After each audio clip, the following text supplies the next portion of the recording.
wakati nilikuja hapa,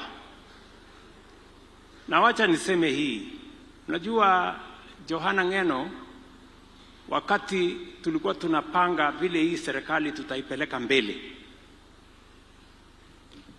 na tukawa tunapanga mambo ya makamati,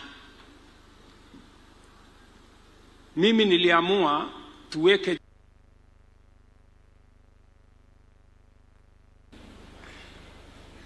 kwa sababu mambo ya housing ilikuwa ni kazi ngumu, watu wengi hawangewezana naye.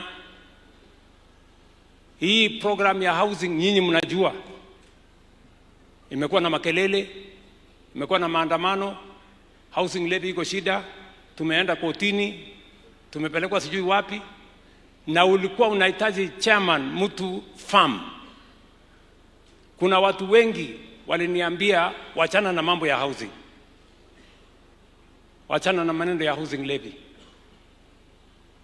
One of them was not Ng'eno. Ng'eno aliniambia ngesabeano kimejano kerige ngebetai.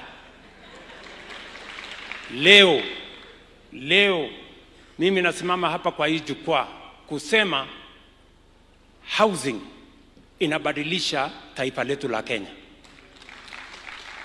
Leo hapa Emurua Dikirr tunajenga soko hapa ya kisasa ya karibu milioni 70 kwa sababu ya housing.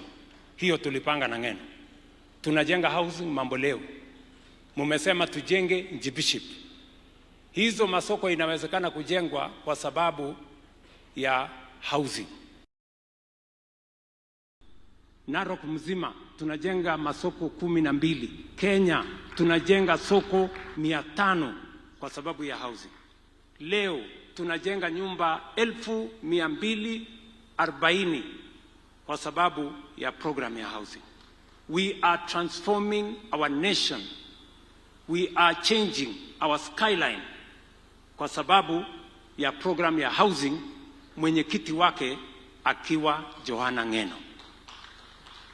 Na ndio kwa sababu hiyo wanakamati hawa wa housing, mimi nataka they are members of the housing committee here. Hawa wanakamati wa kamati yetu ya housing, wapigie makofi.